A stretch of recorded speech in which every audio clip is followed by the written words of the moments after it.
¿Cómo están? Muy buenas noches y bienvenidos a Willax Noticias. Durante algunos días el señor Gonzalo Iwasaki va a estar aquí acompañándonos, por supuesto, Gonzalo. Muchas gracias, gusto Bienvenido. Que disfruten vacaciones. Muchas gracias, Mariceli. Buenas noches a todos ustedes. Vamos con nuestros titulares.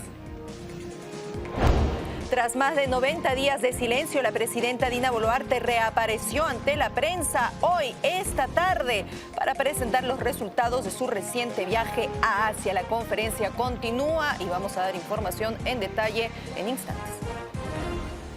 De terror lo que pasó en Tumbes. Un sujeto asesinó a su expareja, metió su cadáver en un barril de plástico y le prendió fuego en un basural. Ayer la noticia de la muerte de Yola Polastri entristeció a todo el Perú. Hoy, durante todo el día, amigos y seguidores le rinden homenaje y le dan el último adiós a la querida chica de la tele. Y después de la juerga, Andrés Carrillo sigue dando que hablar. Ahora ha revelado que Gareca le dijo que si se iba a jugar a Arabia Saudita, peligraba su convocatoria a la selección. Carrillo le dijo que busque a otro jugador, de repente en provincia. Iniciamos con lo ocurrido en San Martín de Porres con un hombre que fue asesinado cuando estaba al interior de su vehículo y en la puerta de su casa. Lo asesinaron en la puerta de su casa. No lo puedo asimilar, yo sigo sintiendo que papá va a venir en la noche a dormir en la casa. Eran las 10:59 de la noche del último jueves 4 de julio, cuando Luis Alberto Pedraza Segarra, de 50 años de edad, llega a bordo de su auto de color plata y se estaciona en la puerta de su casa. Un minuto después pasa este vehículo de color negro, se estaciona y de su interior bajan dos sujetos armados. Se dirigen a la puerta del piloto, intentan abrirla, forcejean y le disparan. Tras cometer el crimen, los asesinos huyeron con dirección a la avenida Prolongación Naranjal en el distrito de San Martín de Porres. El sonido del disparo los sorprendió. Momentos de angustia vivieron al ver lo sucedido. Y yo se escucha la bulla. Dije, amiga, fíjate la puerta que ha pasado ahora. Así no bala, creo, mamá. Amiga me dice, mamá, tú piensas en bala, bala. Me dice, fíjate, le dije. Mi hija sale por la ventana y mi hija grita, mi papá, mi papá. Digo, ¿qué pasó? Mi papá, mamá salió volando. Y después de ahí sale mi mamá, donde solo le mira y ya no podía hablar mi papá. Y donde sale, quería hablar y sale espuma y sangre por la boca. Y yo lo único que pido es que se haga justicia. Un día antes del crimen, este auto de color negro ya venía merodeando la zona y los pasos de su víctima. Sí, señora, me dice, en la esquina hay un carro sospechoso que no es de acá, es algo sospechoso. Me dice, ¿lo conoce? Me dijo, no, le digo. Entonces salgo a la vuelta y el carro ya arranca y se va. Al ver que el serenazo regresa, embalado, vuela. La muerte de Luis Alberto Pedraza Segarra deja un gran vacío y dolor en su familia. Su mascota aún lo sigue esperando.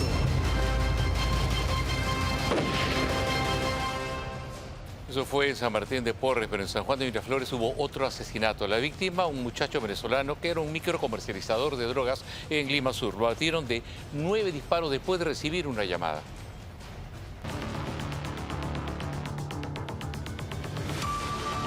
Era el llamado de la muerte. 9 disparos terminaron en su cuerpo por un supuesto ajuste de cuentas. Se trata de Richard Steven Aguinaga Santa Cruz, un joven venezolano nacionalizado peruano por sus padres. A altas horas de la noche recibió una llamada, lo que lo obligó a salir de su vivienda ubicada en la avenida Cuadra 8 de la avenida Cipriano Rivas en San Juan de Miraflores, al parecer de un amigo que acabaría disparándole por la espalda.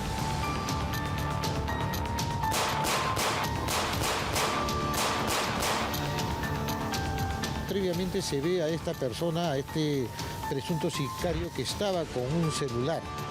No descartamos la posibilidad que la llamada que recibe la víctima sea justamente este sicario. Según fuentes cercanas a la víctima, Richard Aguinaga se dedicaría a la venta de drogas, específicamente alrededor de la avenida San Juan. Que se presumiría de que esta persona se dedicaría a la microcomercialización de drogas. Todavía no lo hemos podido determinar fehacientemente, pero esas son las primeras versiones que hemos podido recabar. Es por ello que el móvil del asesinato se debería a un ajuste de cuentas, protagonizada por el poder que intentan adquirir las bandas criminales.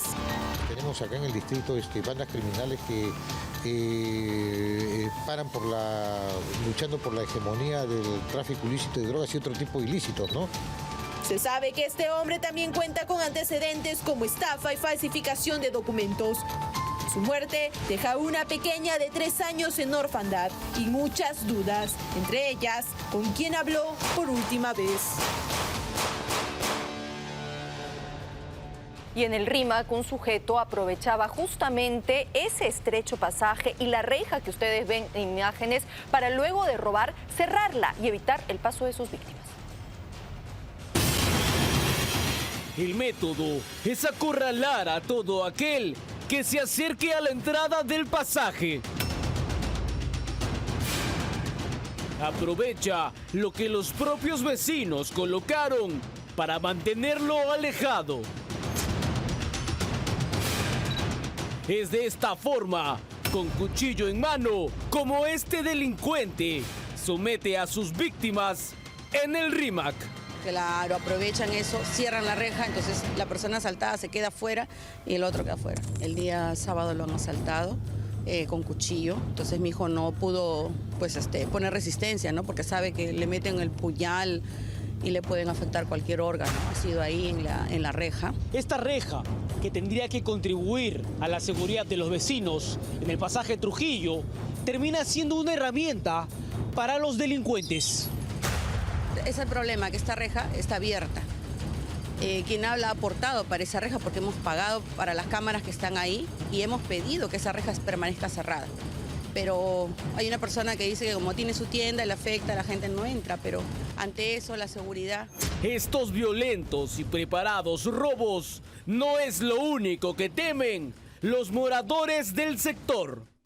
Este sujeto, a bordo de una bicicleta, intenta secuestrar a una niña, pero son sus gritos lo que impiden que sea llevada. La chica, un hombre entra en bicicleta por la reja y la coge a la chica, entonces acá la rincona en esa cajita, la rincona, entonces la chica cuando grita, entonces ahí es que justo pasaban unas señoras y se paran y ya el hombre se tuvo que ir. Robos e intentos de raptos a la orden del día en el pasaje Trujillo. Vecinos del sector claman por la intervención de las autoridades. Un sujeto asesinó a su expareja, metió el cadáver en un tonel, un barril de plástico, y lo quemó en un basural. El feminicidio ocurrió en Tumbes. Un horrendo crimen ha conmocionado a toda la ciudad de Tumbes. Y es que un sujeto apuñaló a su pareja y la metió en un bidón para luego prenderle fuego. Absalón Frank Urbina Chapilliquén es el autor confeso del feminicidio de su pareja de iniciales LBAR. ¿La metiste el bidón o no la metiste el bidón? Dile la verdad. Sí. Ya. Después que metiste el bidón a ella, ¿estaba muerta o estaba viva? Dile la verdad. No, creo que estaba muerta. Ya, estaba muerta. Según narró el propio asesino, en el violento forcejeo apuñaló en el pecho a su pareja de 27 años. Luego metió el cuerpo en un balde plástico grande y lo sacó a la calle para llevarlo hasta un botadero para prenderle fuego. La llevaste, la metiste el bidón, la llevaste en un carrito o la llevaste cargada. ¿Cómo la llevaste? ¿En qué la llevaste? En ese carrito. ¿En cuál carrito? El que está ahí. Fue una cámara de seguridad de la zona que captó a Urbina llevando el balde en la madrugada. El video fue una prueba contundente para que la policía esclareciera el caso y además dieran con el paradero del feminicida, el mismo que fue detenido en el lugar donde ocurrieron los hechos. Ahí han estado este sujeto con la víctima y después de haber tenido una conversación o discusión, según su versión, es que ha victimado, la ha matado. Durante un plantón, la familia de la víctima pidió a las autoridades que se condene al responsable a cadena perpetua.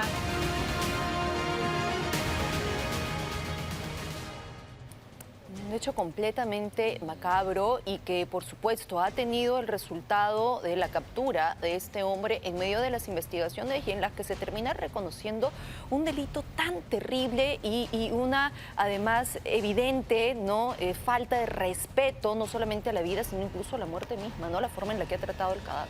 Esto sin duda en el proceso puede terminar en cadena perpetua. Hay ya varios feminicidios que están cumpliendo cadena perpetua y recuerde que existe la línea 100. La línea 100 le da asesoría y ayuda si usted está en riesgo o conoce a alguna persona que tiene en riesgo su salud frente a un posible caso de feminicidio o violencia contra la mujer y el grupo familiar. Bueno, pero si nos indigna, Gonzalo, situaciones de este tipo con una persona adulta, van a escuchar lo que ocurrió con una pequeñita de 1 año y 9 meses que fue llevada a un centro de salud en un estado completamente deplorable. La madre, de nacionalidad venezolana, responsabilizó de varios actos a su actual pareja. La cogió del cuello, la lanzó contra una cama de fierro y desatara su furia, golpeándola salvajemente. Las alarmas se encendieron cuando la víctima, una defensa bebé de 1 año y 9 meses de edad, y su madre llegaron hasta esta posta médica en Santa Anita. En un primer momento, la madre de la bebé, una ciudadana venezolana, señaló que vio a su hija tendida en el piso, desvanecida. Los médicos trataron de salvarle la vida, pero no resistió. Pero los médicos han tratado de reaccionarla, pues, ¿no? Para ver si reaccionaba un poco la vez, pero ya no. O sea, ya llegó cadáver. Wow. Han hecho lo posible, le han dado respiración boca a boca, le han hecho un masaje, pero la vez ya no. Pobrecita, ¿no? Año 9 meses no va a tener. Tras confirmarse la muerte de la pequeña, su madre quedó detenida. La razón, las diversas lesiones que el indefenso cuerpecito de la víctima tenía en brazos, cuello y rostro. No coincidían con la versión de la progenitora. Es ahí que esta mujer se indicó a su pareja, Yorman Torres Rodríguez, como el responsable del repudiable acto. Según ha relatado a la policía, la salvaje agresión ocurrió en la urbanización San Carlos, en el distrito de Santa Anita. Madre e hija fueron golpeadas por el hombre de 27 años y de nacionalidad venezolana. La bebé habría sido asesinada a golpes por este sujeto por razones que ya se vienen investigando. Del presunto autor nada se sabe porque está como no ha habido. En tanto, el cuerpo de la pequeña aguarda por algún familiar que se haga cargo y logre sepultarla, pues la madre está detenida.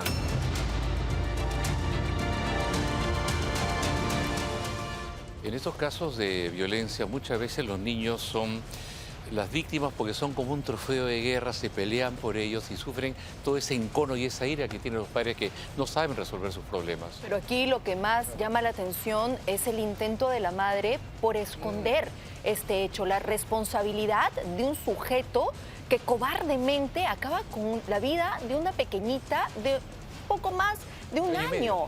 Y la verdad, causándole una muerte que la propia madre, quien debe proteger a esta menor, trata de ocultar, trata de minimizar. Es decir, si no se dan cuenta los especialistas de que algo no iba de acuerdo a la versión de esta mujer, el hombre pasaba la situación como si nada. Esto es el Por eso decimos que los niños son justamente el centro de todo esto. Y ojo que la indiferencia mata, porque si los vecinos, los padres saben que ocurre esto, el silencio es cómplice, entonces ya hay que denunciarlo.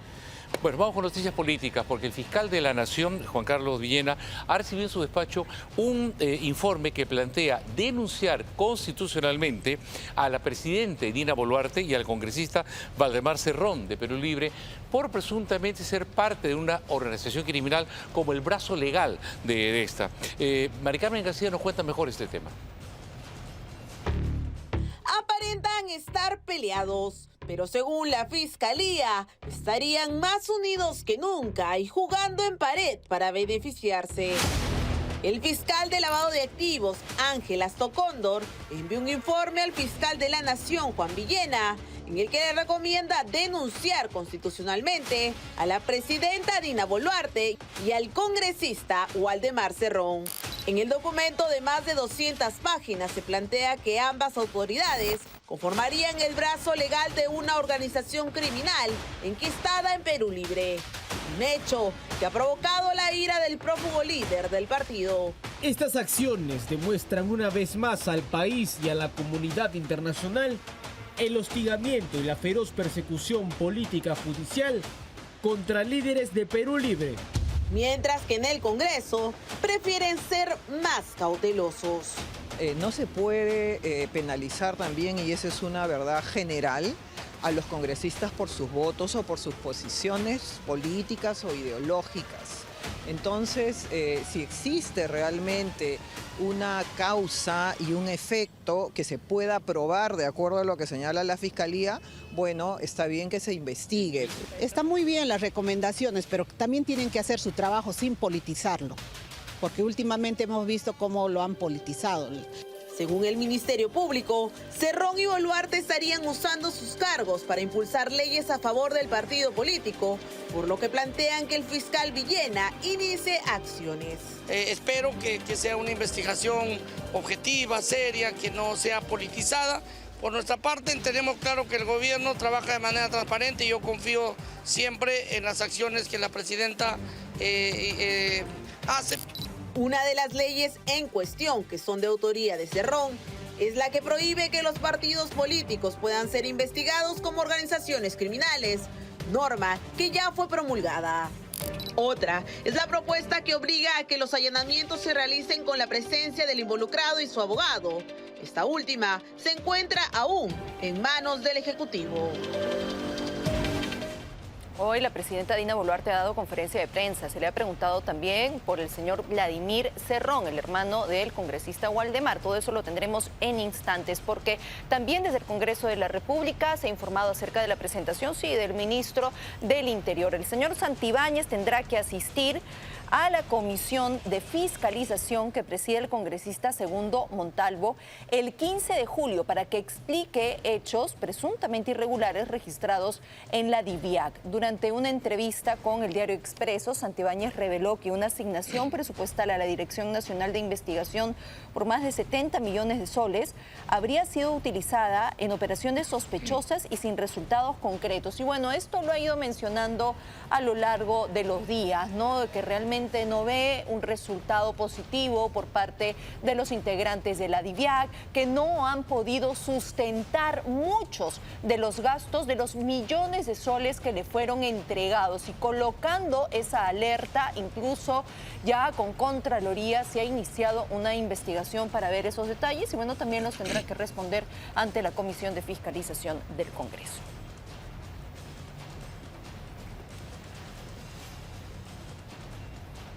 Nuestro programa dominical Contracorriente revisó y presentó documentos del IDL, el Instituto de Defensa Legal, que presentó ante la APSI, que es la Agencia Peruana de Cooperación Internacional, que se supone debe supervisar a las ONGs.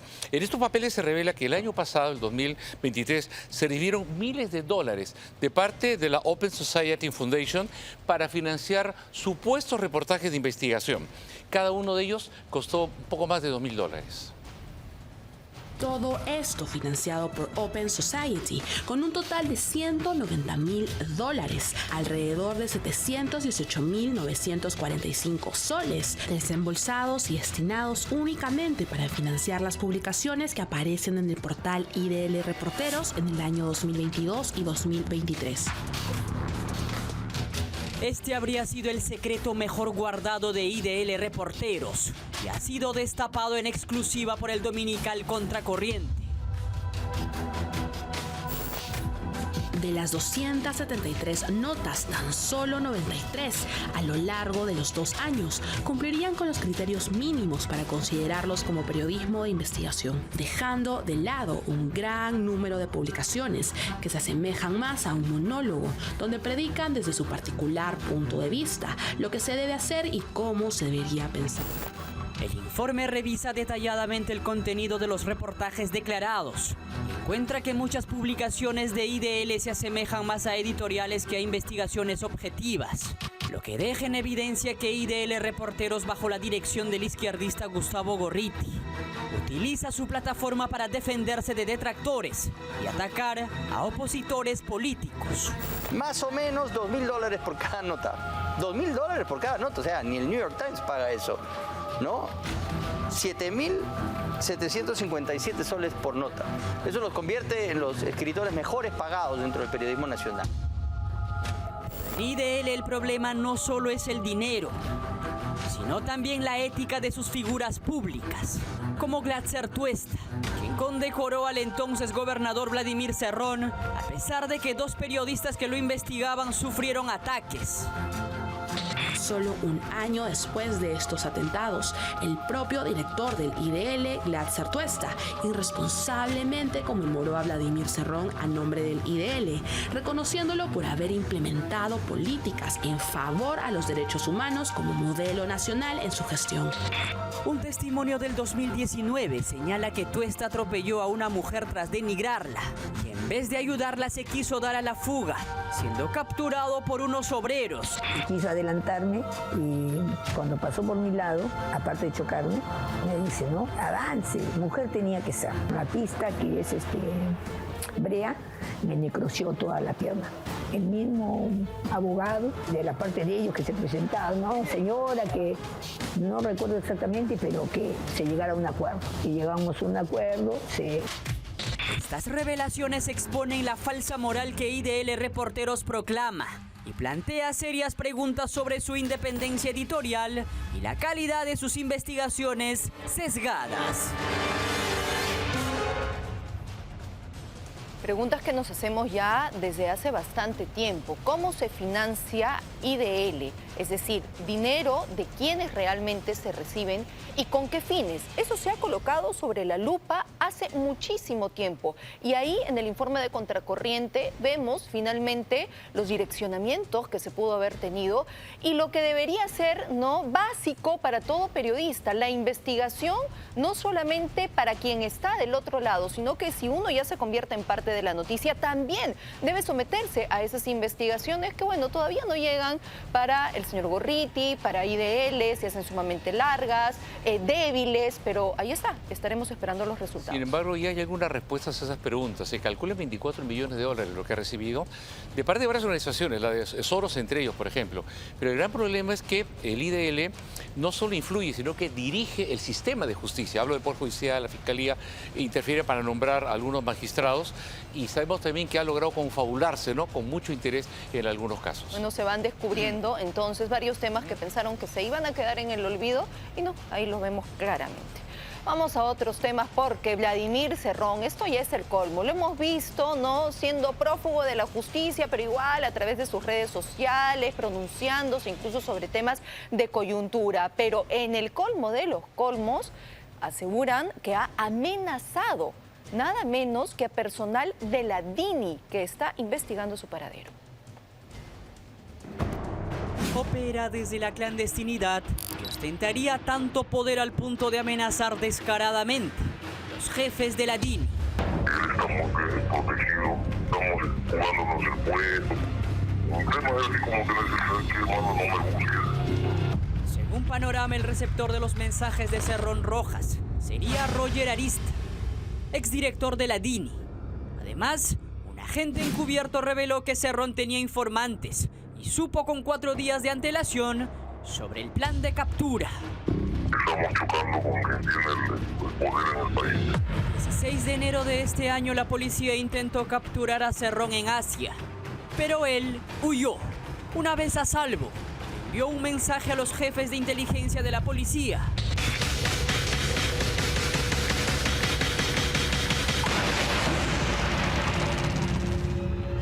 Mensajes desafiantes habrían llegado de hasta 2 números distintos y a diferentes altos funcionarios del Sistema Nacional de Inteligencia, antes, durante y después del operativo. Pero eso no solo lo sé yo ahí, porque no solo me envió a mí. Mensajes diferentes llegaron de acuerdo digamos, al rol, pero también el jefe de contrainteligencia, que es los oficiales tácticos amenazaron, y no fueron del mismo número, por lo menos dos números utilizaron. Saben lo que pasará cuando se acabe la protección, pero aún así lo hacen. No, el propio presidente en su momento habló de inteligencia de la Policía Nacional. El propio presidente afirmó eso. Ser un amigo así es un tema muy sensible. Acuérdense que digo, de acá unos 2, 3 años, mucha gente va a terminar preso por proteger a los derechos. Eso va a ser así. Personas involucradas en las más altas esferas. Desde su escondite, Cerrón intentó desacreditar estas pruebas. no saben cómo ocultar su incapacidad. Además, se acusa al hermano del prófugo Vladimir Cerrón de haber impulsado una norma favorable para el partido Perú Libre. El fiscal de la Nación, Juan Carlos Villena, ha recibido un informe que propone denunciar constitucionalmente a la presidenta y a su ex correligionario Valdemar Cerrón. Hay mucho por esclarecer y el silencio nunca será la respuesta a estas graves denuncias.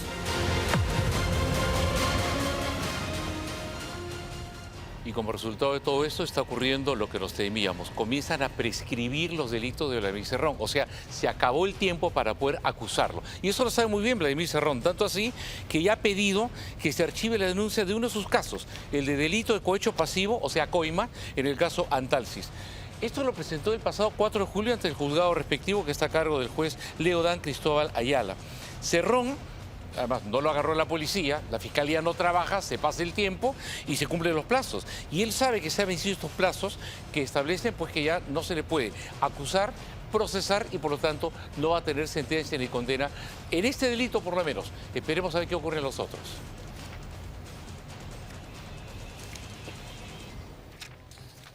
Y justamente el tema de Vladimir Cerrón se le pudo preguntar a la presidenta Dina Boluarte, porque sí, ha reaparecido por lo menos ante la prensa, conferencia de prensa hoy y tenemos información en vivo al respecto.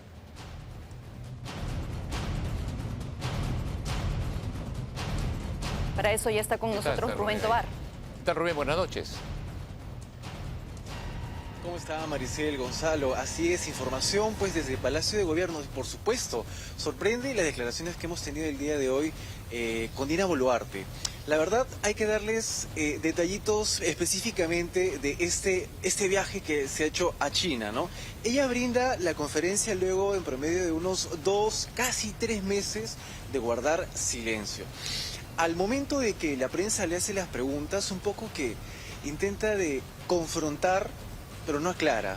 Más bien se genera muchísima tensión con los medios de comunicación y pues precisamente nosotros le hemos preguntado, ¿no? Si es que teme a que Vladimir Cerrón sea capturado y por supuesto Arana le hace un comentario por bajito, ¿no? Más o menos, ¿qué le podría decir? Y esta es la pregunta que le hace exclusivamente, esta es la respuesta que nos hace exclusivamente sobre este tema. Nuestro sol peruano se ha posicionado como el más importante para transacciones económicas, inclusive en países fronterizos como Bolivia. Hay que apostar por el desarrollo del Perú, hay que pensar en positivo y hay que trabajar en esa perspectiva de que queremos ver un Perú diferente, un Perú para todas y para todos. Respecto no solamente del señor Cerrón, de cualquier persona que esté buscado por la justicia, lo que debe de hacer es ponerse a derecho. Sobre su captura es un tema que tiene que ver el Ministerio del Interior y ahí se desarrollará su pronta o no sé cuándo su captura. Gracias por la pregunta. Su pronta o cuándo será, ¿no? Que se entregue, dice. Claro, que se entregue. La verdad, a estas alturas. Sí, la verdad es que sí, y sí, por supuesto, genera muchísima suspicacia, pues, ¿no? ¿Cómo es que torea un poquito las preguntas, no solamente de nosotros, que es de Willax, sino también de otros medios, ¿no? Nos llama incluso tendenciosos. La verdad, me atrevería a decir que un comentario, pues, una suerte de similitud como lo que hacía, pues, Alan García en su buen momento, ¿no?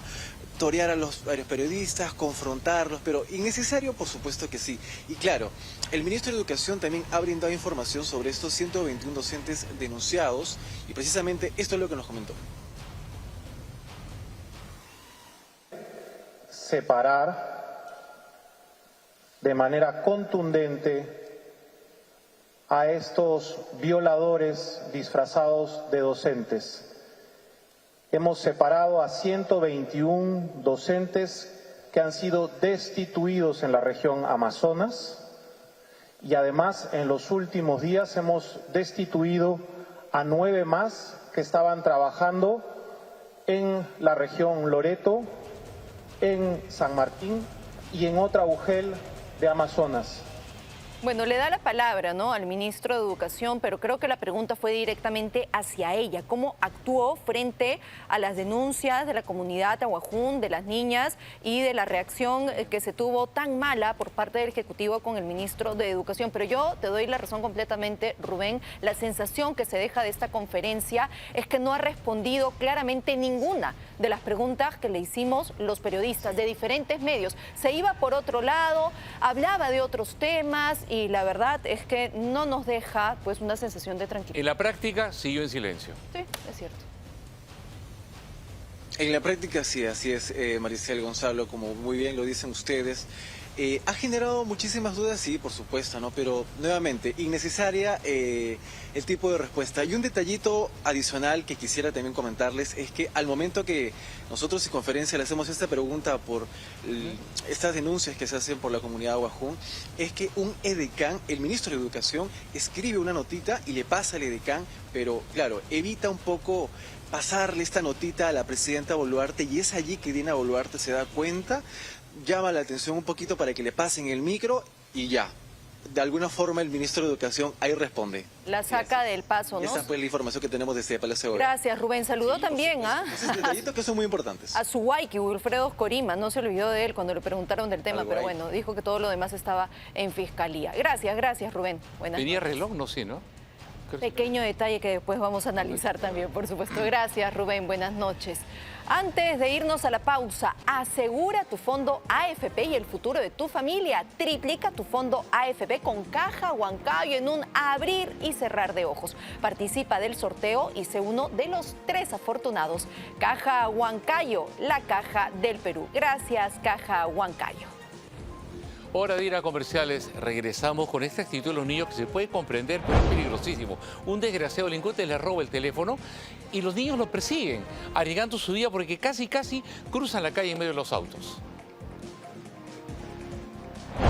Y también las imágenes de la tragedia en Pasamayo. 2 personas fallecidas en medio de un choque múltiple. Volvemos.